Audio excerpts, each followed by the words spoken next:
Hello and welcome back to another video from Fantasy Football Scout. Today I'm joined by Neale, who's back talking about his current FPL draft for game week 1. How are you doing? I'm all right, Andy. Yeah, it's hurt an interview, game week 1. I can see what's going to happen. I think I've got all the time in the world to do a draft of my FPL team, and then it's going to get to Friday night, Saturday morning, and it'll be about 5 or 6 positions where I'm having a crisis of confidence over. But yeah, I've got together a draft at least, which is something that I don't normally do at this early stage of the season.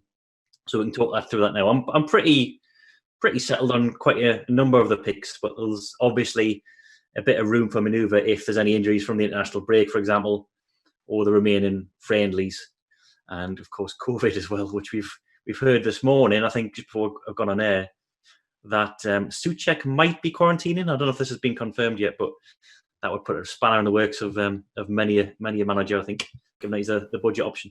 Yeah, I always have to caveat these videos, but obviously we can't just record them and then put them out straight away. So we're recording on Thursday. This won't go out till Friday. And yes, Souček apparently is going to have to quarantine. Whether or not he'll be able to get because it's not him, I think, that's been tested positive. He's just been in contact. So whether or not he'll get tested and then he'll be fine, we don't know yet at the time of recording. So just bear that in mind when we talk about the draft. But we're going to have this all the way up until game week 1, like you said. So we're all going to have to keep an eye on it. Just before we jump into the draft itself, we did just want to say we are partnered with Fanteam on Fantasy Football Scout. If you haven't already heard about it, where have you been? €1 million worth of prizes, including 200 grand to the winner, 100 grand for second place, and you can see on the screen it pays all the way down to like 5,650 notes. So plenty of money up for grabs. If you do want to check that out, there's a link in the description below. You can sign up and start entering your team, €25 to enter. And at the end of this video, once we've talked through the FPL draft, Neale's also going to show you his current fan team draft as well. So you'll see how close it is to FPL in terms of player prices, picks, and stuff like that. But before we talk about fan team later on, let's just jump straight into the FPL draft. So you sent it over to me, said you're ready for it to be butchered. I actually think it's really good on first look. Now, obviously, Souček's in there. We've already caveated that, so we'll have to wait and see. But straight away, I can see that you got Greenwood on the bench, so you could play 3-4-3, you could play 3-5-2, whatever it is, whether you're going to play Souček week in, week out. What's the thinking behind Greenwood? Is it just you just want to save a transfer and you think he's too good value? Yeah, I think it's more a route into that United attack for game week 2 because they're running to Palace. Now, Palace aren't the worst team in the world defensively, not in a normal situation, but they have got a lot of injuries at the back. And I think, as we've discussed before, most of their clean sheets come against the also rounds of the division, so they don't tend to keep clean sheets against the top half.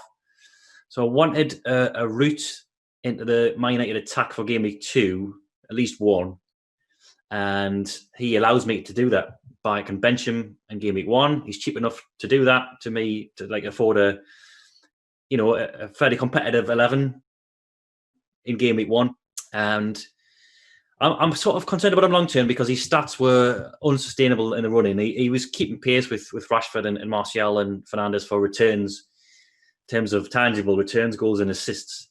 But if you looked at his stats, and I know stats aren't everything, and he is one of those, a bit like Vardy or Aubameyang, who can make the most of the few opportunities he's got.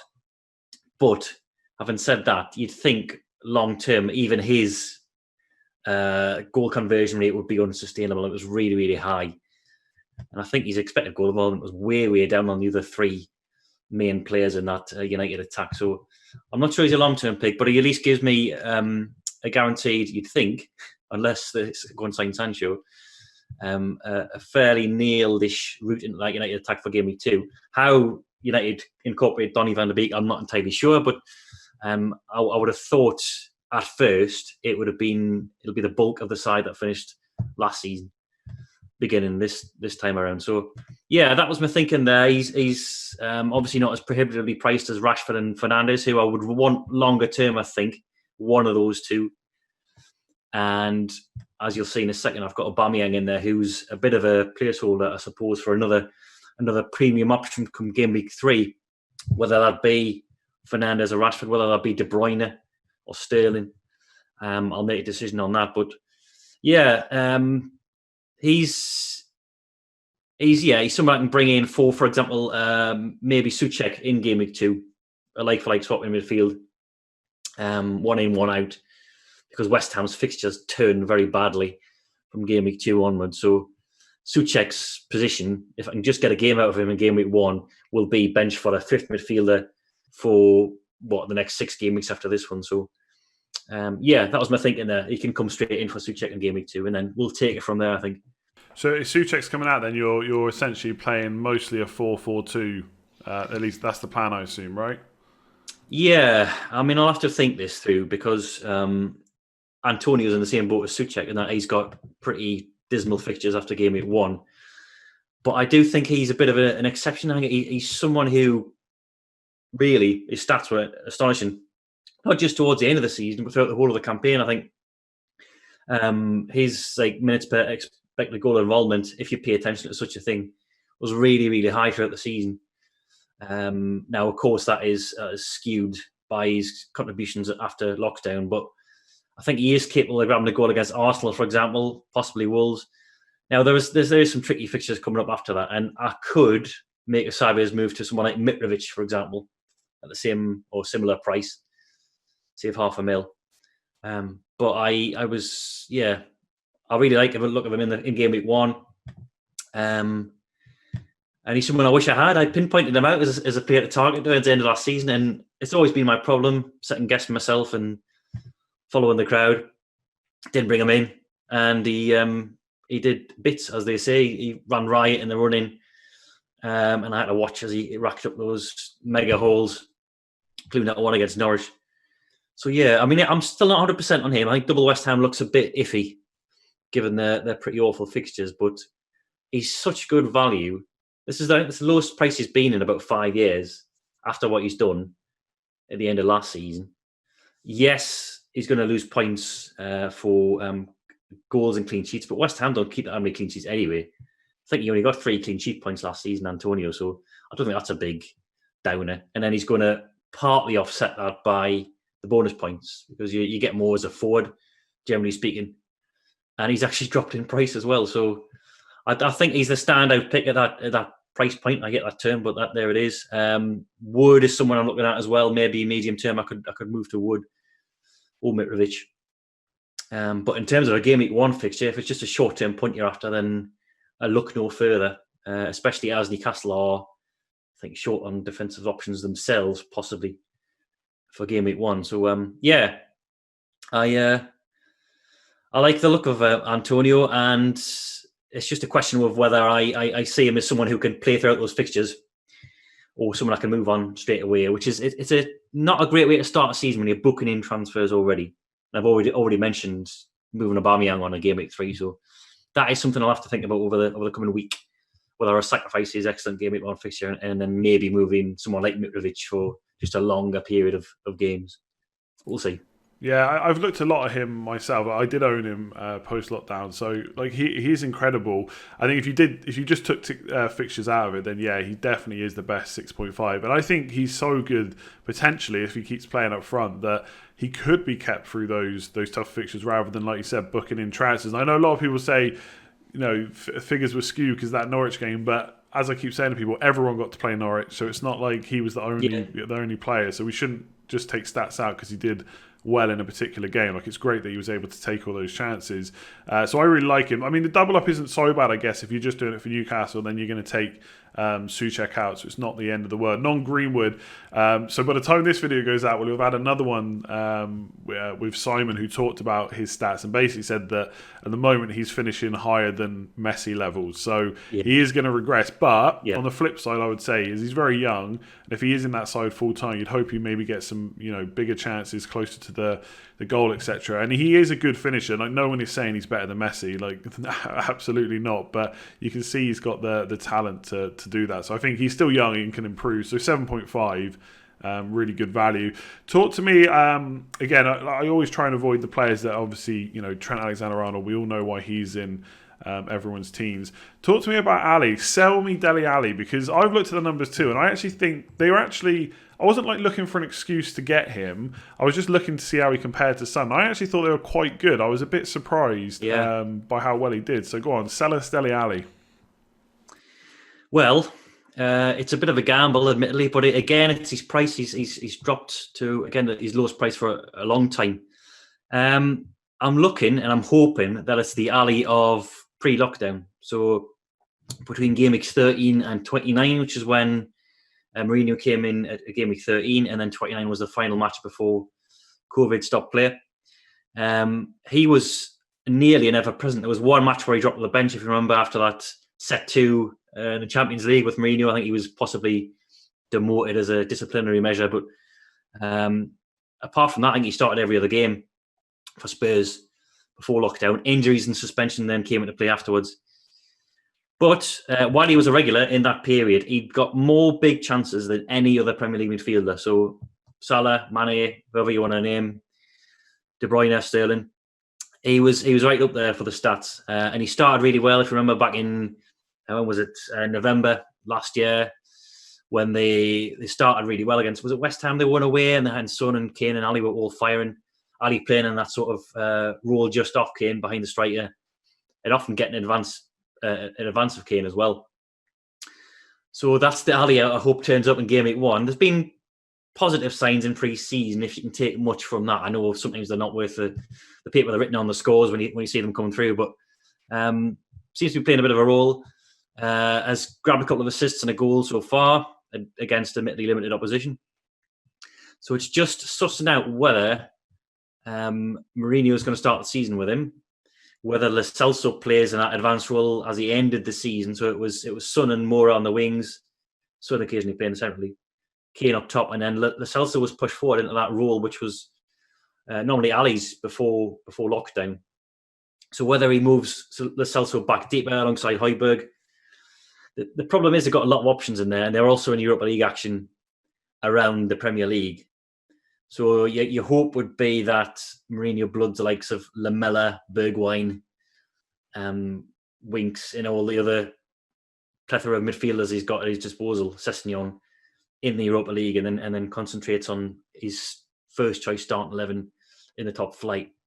So again, a bit of thinking to do, but available at a nice price. He's a kind of a bit of a placeholder for either Pulisic or Ziyech if they hit the ground running. They're both, I guess, injury doubts to an extent. Pulisic is already flagged with the injury picked up in the FA Cup, and Ziyech is I think he twisted his knee the other day. I don't think Lampard was too concerned about it, but originally they were both in my drafts, one after the other, and then they picked up knocks. So I decided against a double up on Chelsea once I decided on Werner, so that's when Alli came in on top of the injuries. So yeah, I'll keep monitoring pre-season. I don't think Ali's in the England squad. I might be wrong.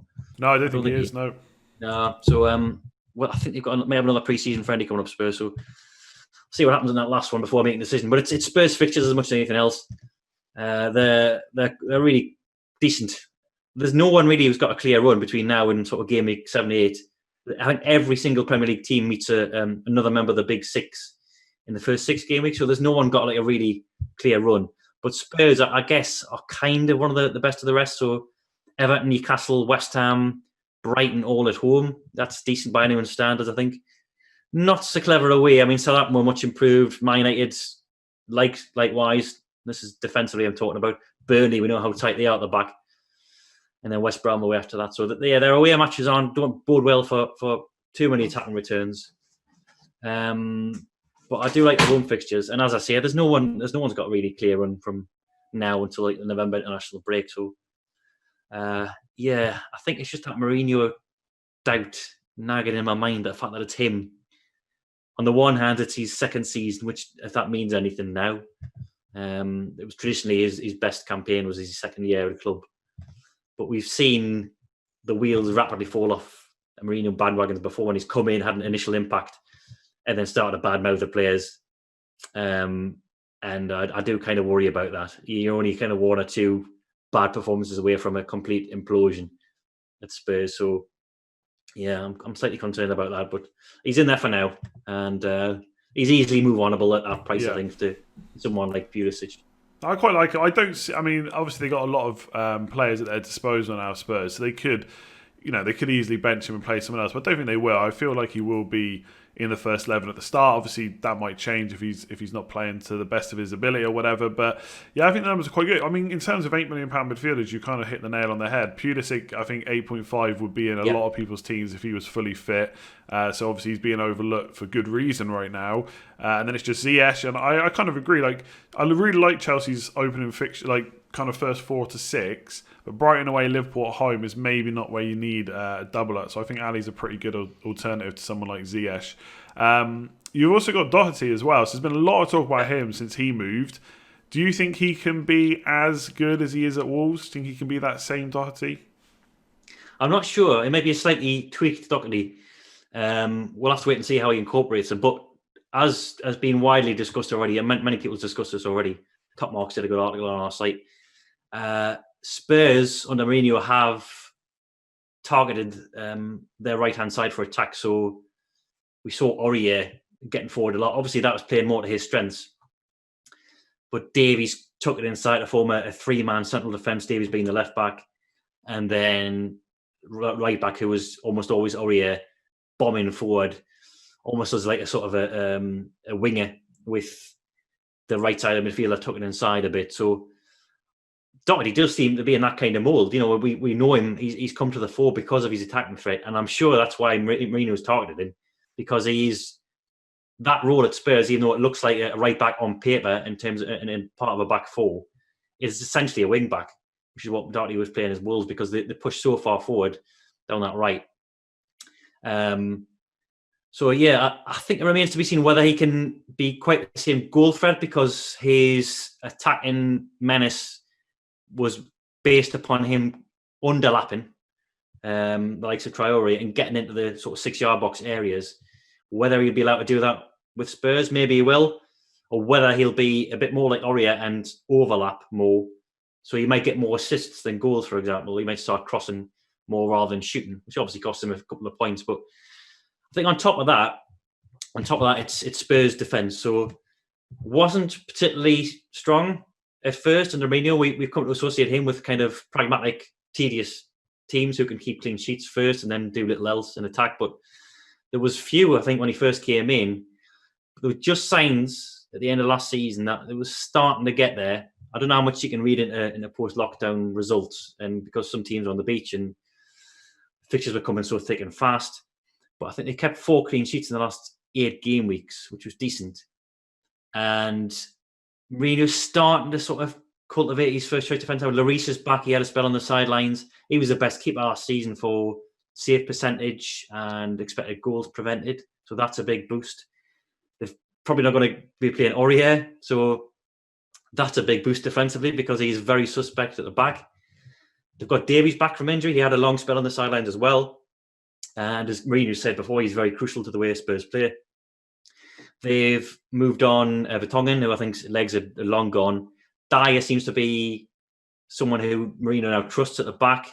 And it was him, and I think it looks like him and Alderweireld might be the first choice partnership, with Davinson brought in if they ever need a bit of extra pace, maybe for Alderweireld in games against the likes of City, for example. And they've brought in a sort of a tough tackling, ball-winning midfielder in Højbjerg as well. So I've got decent expectations about Spurs' defence.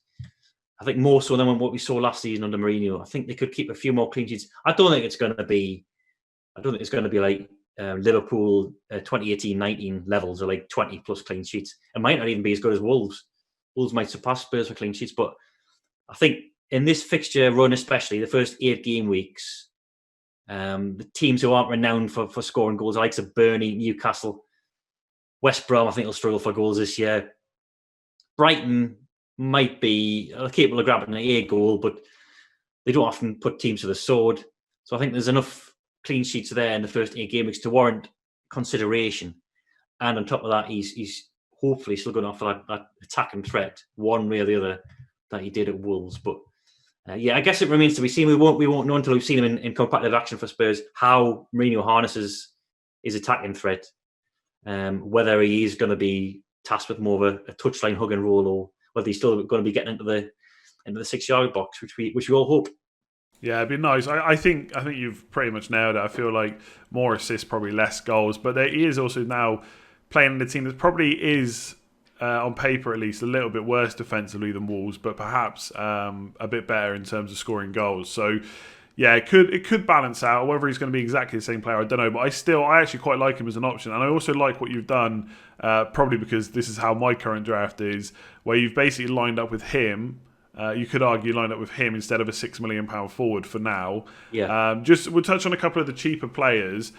Brewster, I'm going to assume like everyone, if he stays at Liverpool, he's not going to be in the team because obviously it blocks a position. And Justin, so if Souček's going to come out most weeks and you're going to play 4-4-2, then you're going to have to play Justin most weeks. Is that the plan, or is there something else you're thinking of there? yeah. So Justin, I like Leicester's first 5 fixtures, except for game week 3 when they're playing away at City. So 3 of them are home games: Burnley, West Ham, and Villa, and then away at West Brom, who again I said I think would struggle for goals. I think they're down a few low knees from last season.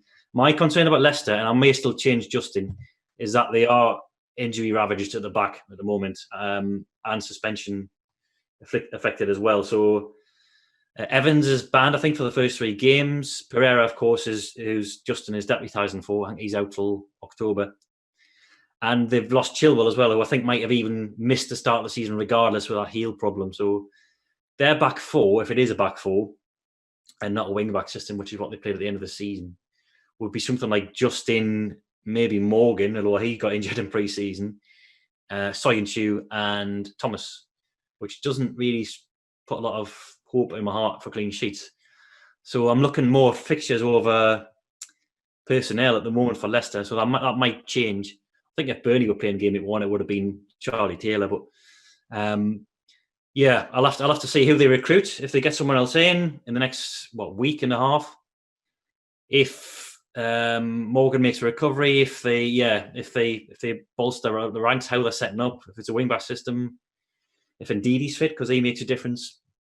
There's no suggestion he's injured, but just if he comes back from, I don't know if he's on international duty with Nigeria, but it's worth monitoring stuff like that, because they're not as solid as they were through like the middle third of last season when everyone was fit. That first choice back 4. But they did all right defensively last season. They weren't too bad. I think they kept something like 13 clean sheets. I think they were 4th or 5th best defence in terms of goals conceded.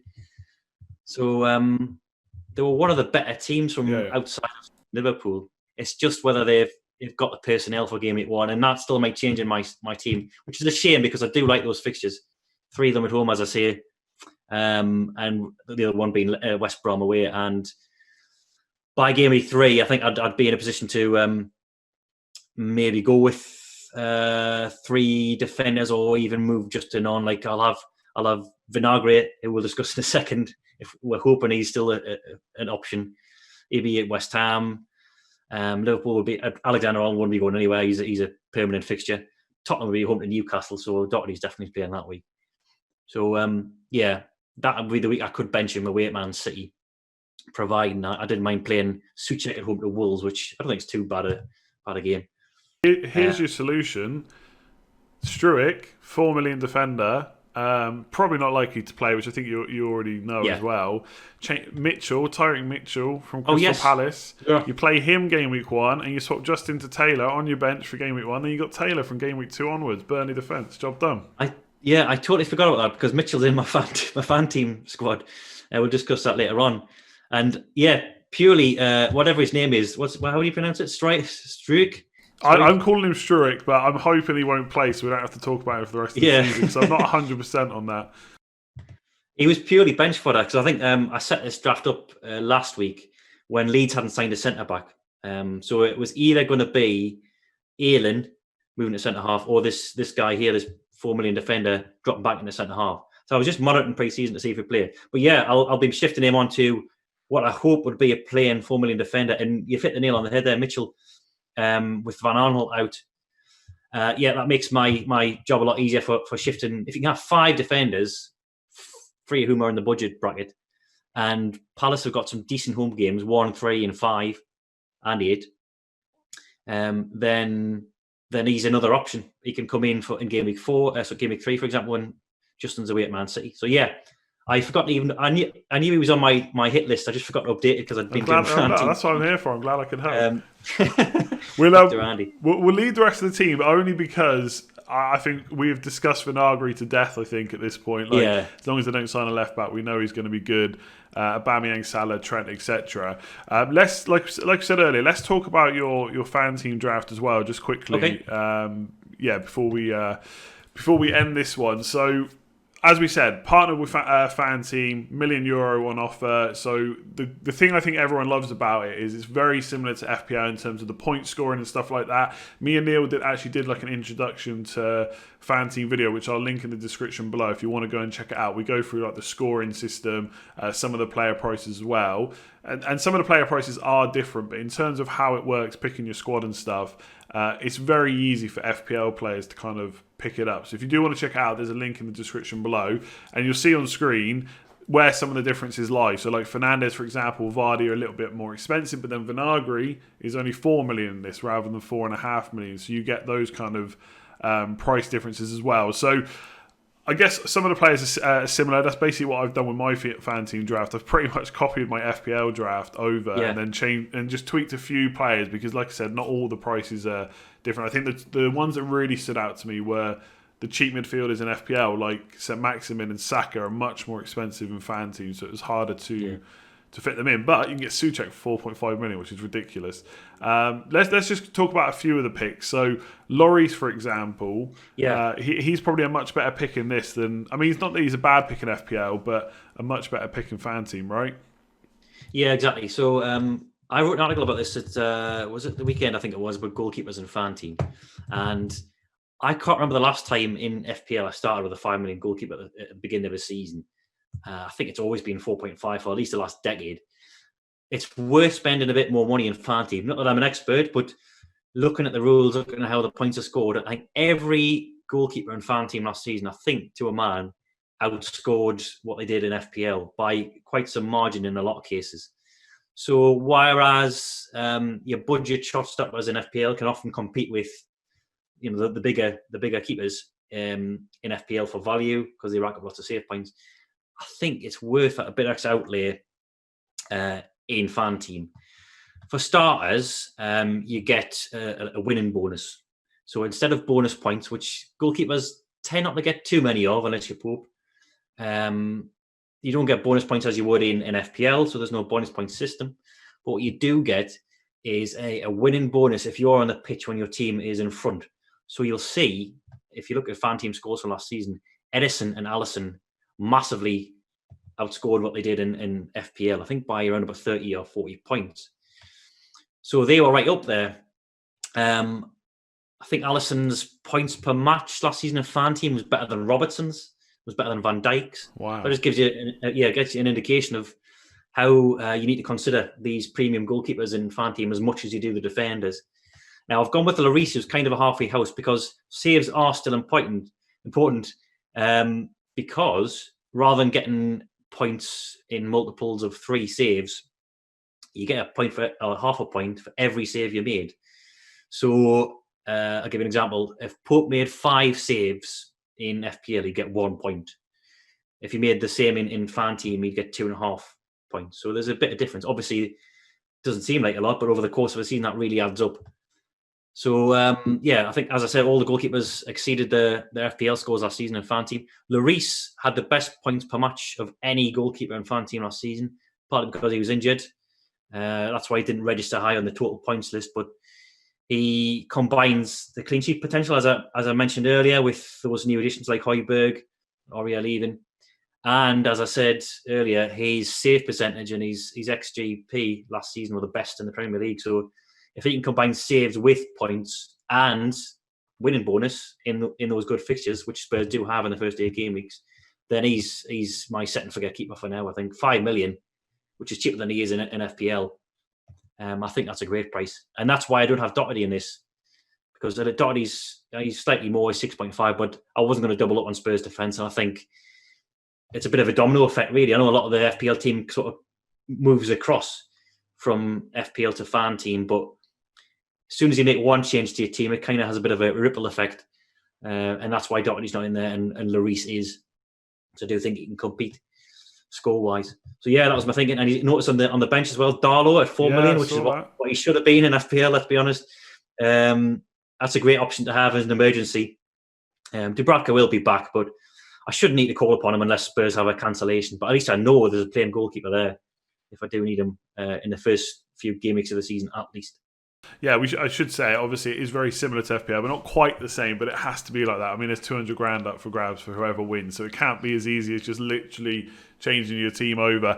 Just really quickly before we end, let's just talk about some of the players that are in this that aren't in your FPL team, who are actually more expensive in this as well. So Fernandes, for example, no Greenwood here.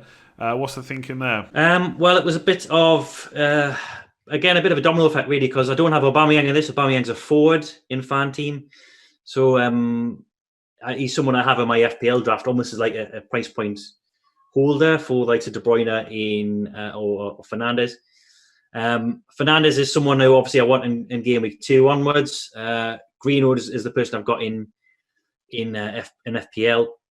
I'm still sort of playing around with the formulas. But Vardy's the name there who I don't have in FPL. Now, in fan team, you get an extra point if you're a midfielder or an attacker, not just if you win, but also if you finish the match. So there's a cluster of players who we can immediately target, the likes of Vardy, Kane, Aubameyang, who are all substitution-proof almost, most of the time anyway, throughout the season. Now, of course, I wouldn't build an entire squad around people who are just going to last the game. You don't want full kick and chip in with attacking returns as well. Hence why Declan Rice isn't in there. But Vardy, you'd think would last 90 minutes, so that's 4 points off the bat. You compare that to the likes of Aguero over the course of a season, and that would add up to maybe an extra 20, 30 points, given how often he gets substituted off.